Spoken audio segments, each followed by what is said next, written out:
Hello, this is the Mulligan Stew Podcast. I'm Terry David Mulligan. We're rapidly approaching the 200th episode. It's been a blur.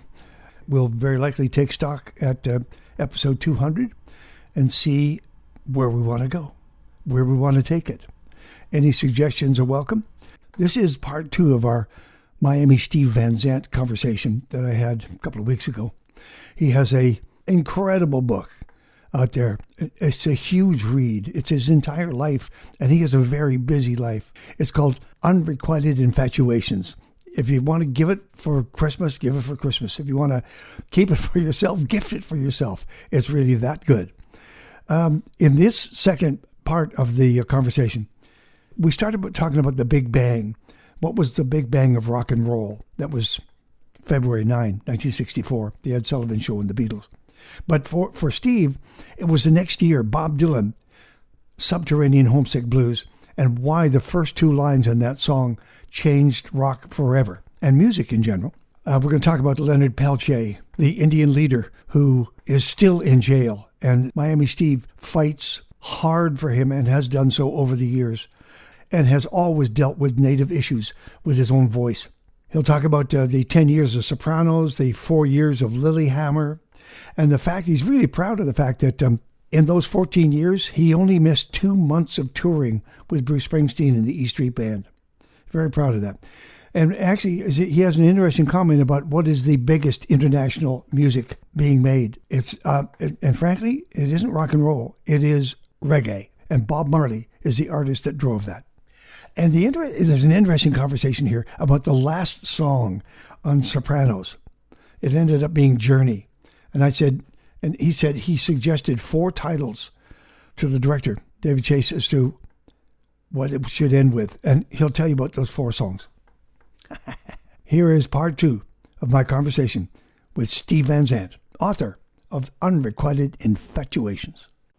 Hey, Steve, listen, I know that most of my audience knows what the Big Bang was. They recognize it, but there's a whole other younger audience out there that I want them to know, because I've been doing a series of specials with bands called What Was the Greatest Year in Rock and Roll? And everybody has a different opinion. We have some violent arguments about it, but the Big Bang, the summer of 65, and why it was the Big Bang, and why it was how good it is to this day, starting with Subterranean Homesick Blues. Can you just school us? Well, that's slightly different than what I call the Big Bang. The 65 is the beginning of the art form, okay? Yeah. I call the Big Bang February 9th, 1964, when the Beatles played a variety show called Ed Sullivan. True. That was the beginning of the British invasion explosion.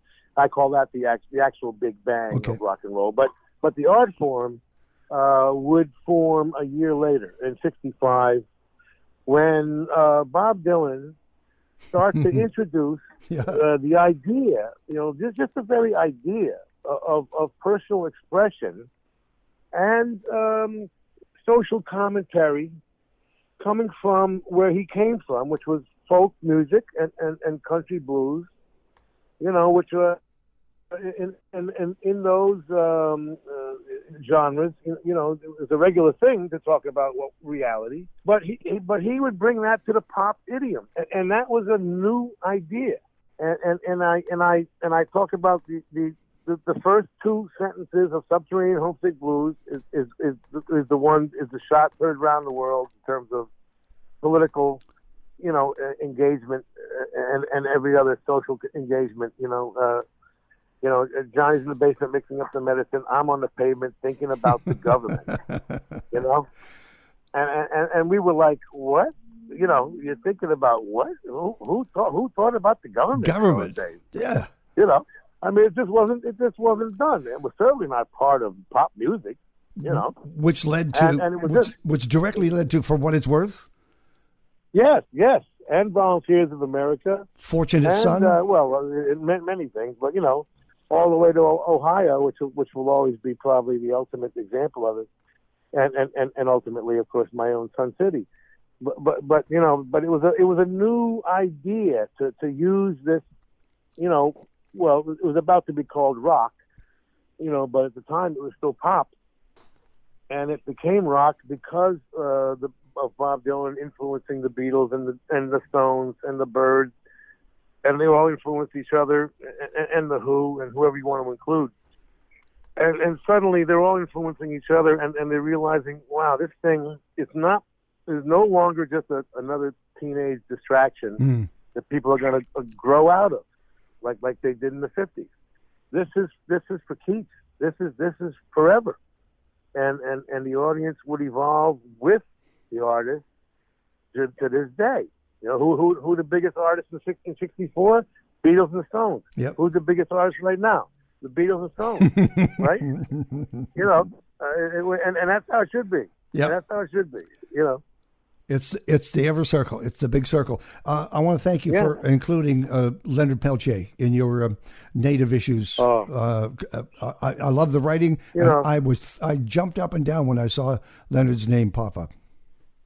No, I did a whole video and maybe tried to. I'm on my 6th president, I think. Trying to get him out. I thought I had him out with Clinton. I thought I had him out with Obama. You know, I thought for a minute I had some Biden people, and I'm still working on Biden people. But believe it or not, I almost got him out with Trump.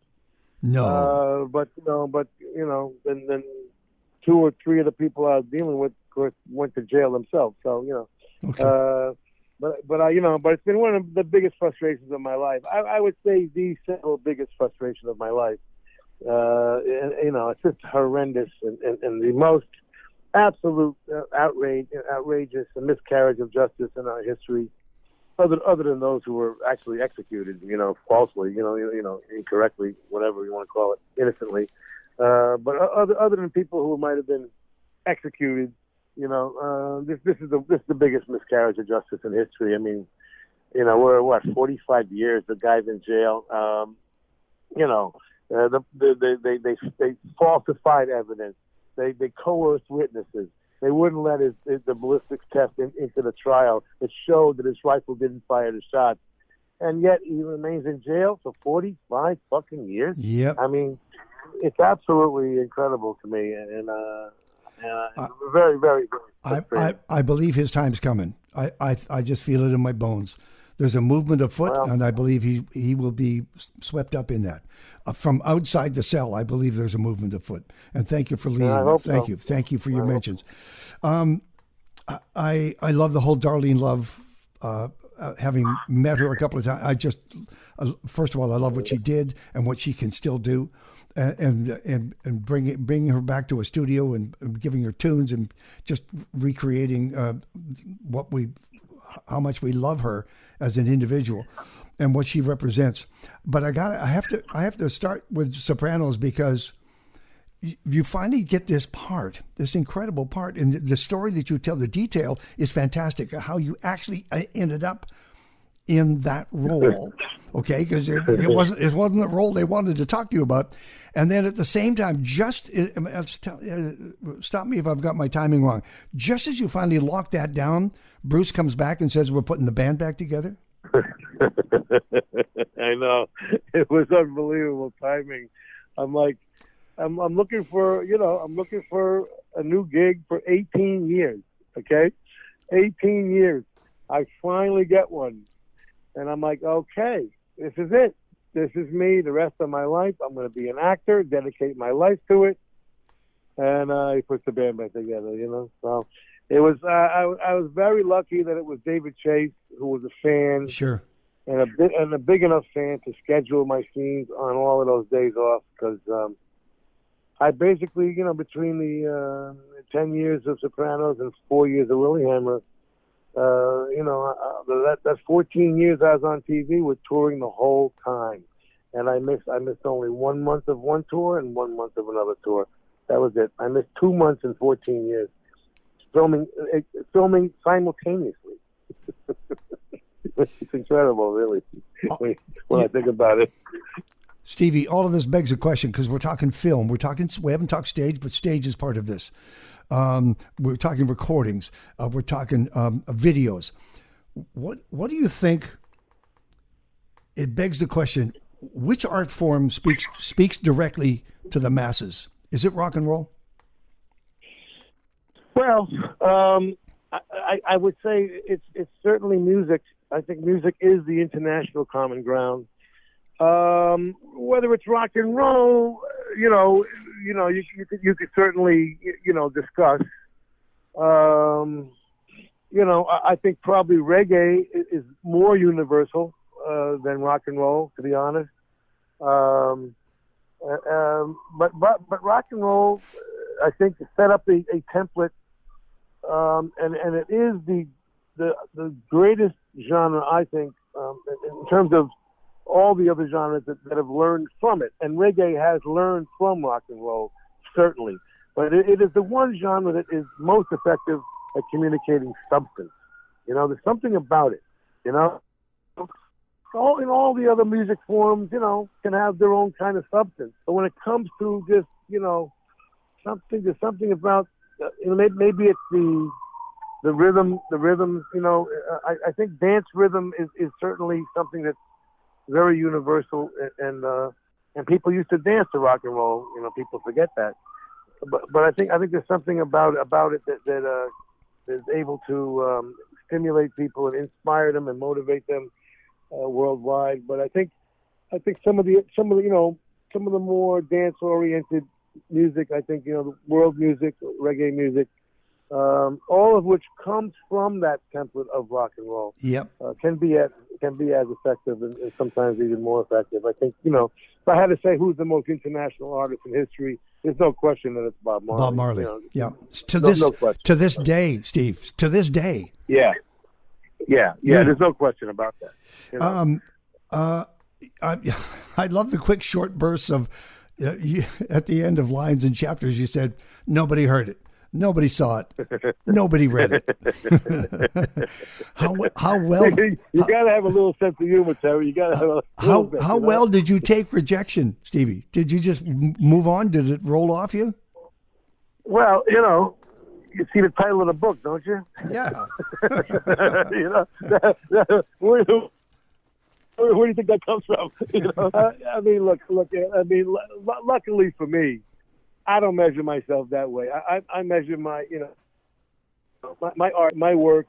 And going back and reliving it and really, looking at it anew.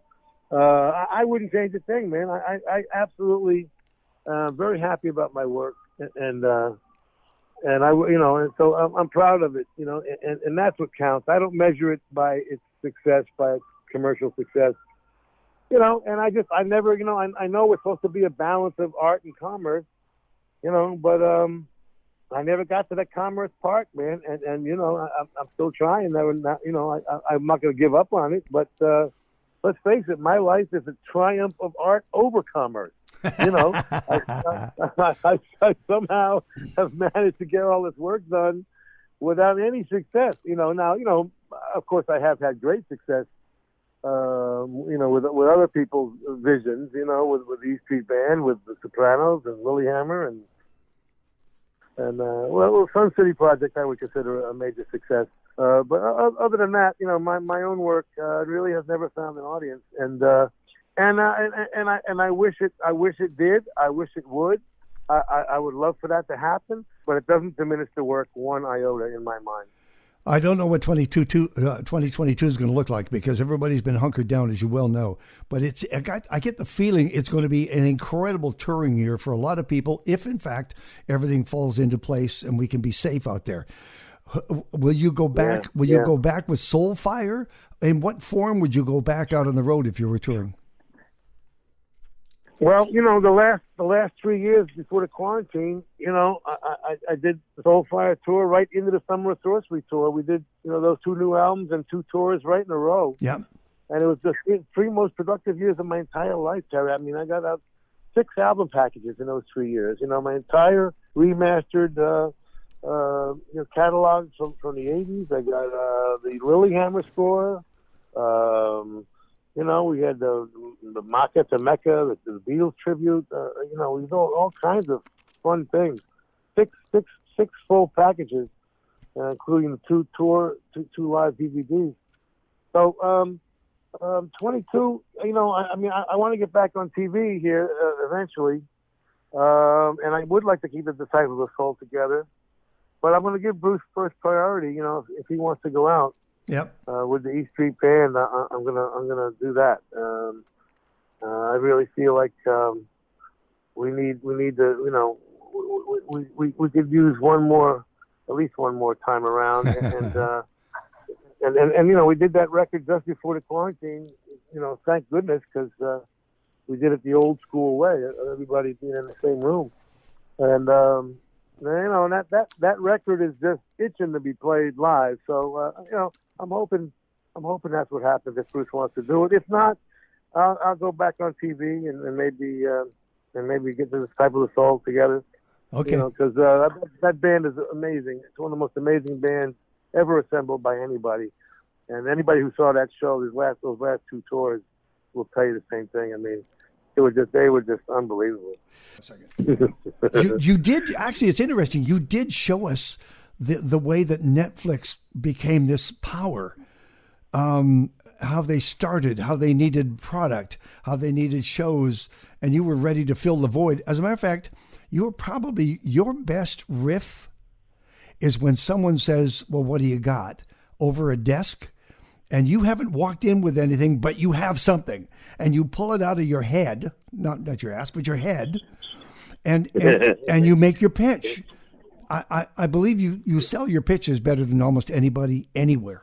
Well, that was, you know, I actually did have a trailer put together, even though we had only been filming 6 weeks. And I just, you know, looking back, I mean, you really have to respect Ted Sarandos, the unbelievable balls this guy had, starting a whole new division of his company, which was going to be, you know, very risky. And he starts off with a show with subtitles. A local show from Norway with subtitles. I mean, that took some serious balls. Yeah. You know, and I fully appreciate him having the faith in me to pull it off. You know, which of course we did.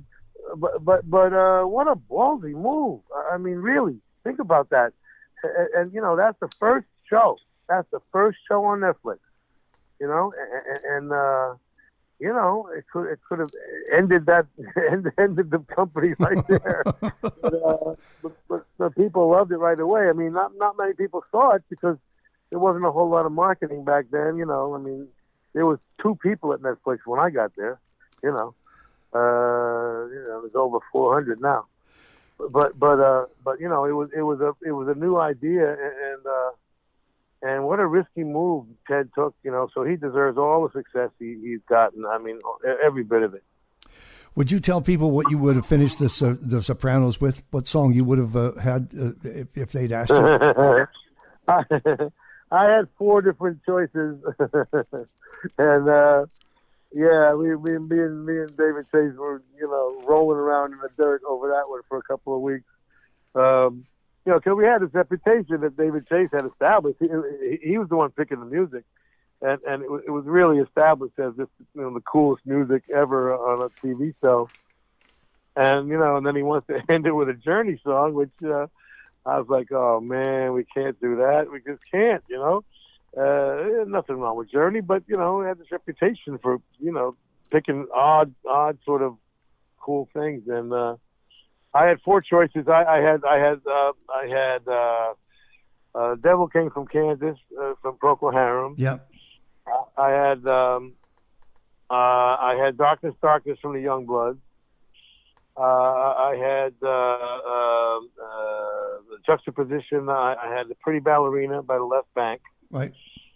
And I had Loose Ends by Bruce and the E Street Band, which I guess would have been too on the nose, as it turns out. You know, I didn't know it was going to end with that blackout thing. But those 4, I think, any of those 4 would have been really cool, I think. How did it change your life, Steve? Your day-to-day life, the fame from not only Sopranos but Lillehammer? Well, it's such a gift to be given an entirely new craft at that stage of the game. You know, in my 40s, and I turned that one new craft into 5 with Lillehammer. You know, I co-produced it, I co-wrote it, did all the music, and then I directed the final episode. And how much did you love the buzz of acting? What did it do for you? I absolutely love it. It was just just another new craft to learn, and you never stop learning, of course. But it was just something I had never thought of, I never even considered, and suddenly, what a gift! What a gift! And I want to do more of it. I really do. I got 5 completed scripts. I got another 25 treatments. I mean, I got plenty of ideas. But it can be a little tricky finding 6 months to do it. But I will eventually. Can you get yourself on Broadway? Can we either see you on stage on Broadway, or can you come in with a production that you feel I mean, you've had a couple of opportunities. I just wonder if it's going to happen. Well, I had the Rascal Show, Once Upon a Dream, on Broadway. That's right. Which was my finest artistic moment. I mean, that's the thing. Yeah, you said you found it. You actually found everything. Yeah, you found. You know what I mean? Yeah. You get it's the music, it's the story, it's the set, it's the lighting, the choreography, you name it. I love all of that. And that's my favorite thing is that kind of live performance with a real production. So I would like to do that again somehow with something. I thought we were inventing an entirely new medium with that show, because I thought other bands are going to pick up on this. Especially the older bands who have a story to tell and who are, no longer that exciting live, whatever. Pick your band, the Eagles or whoever. We had them. They would do the song, and then the stage goes black, and they come on with interviews I did with them, talking about the songs and giving the history of the group, and it just made the night so much deeper and much more satisfying than just a typical concert. I thought, man, we're really onto something here, and everybody's going to pick up on this, but nobody has so far. Here's the one. I'll let you go. Last thing here, Stevie. I'll let you go. I know you do a music curriculum, and I love the fact that you are emphatically stating you can't misunderstand what you're telling us, is that we have lost the heart and soul of what music was in the 50s and 60s. You describe most pop after 60s sort of wallpaper, a minor distraction. I believe that, and I believe that Underground Garage, for example, is keeping that flame lit. Same with Outlaws. I just it's a hard struggle because there's so much crap out there. Just keep at it, would you?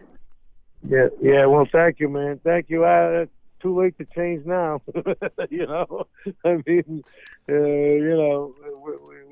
we're forging ahead, and I think the curriculum is gonna, if it gets disseminated, if it really is able to survive and gets enough distribution, I think we can transform the entire education system. I believe that by integrating the arts into the education, the discipline, not an after school thing, not a separate class, but integrating art into science, into math, into technology. It changes the entire process, and the kids respond to it in a whole different way.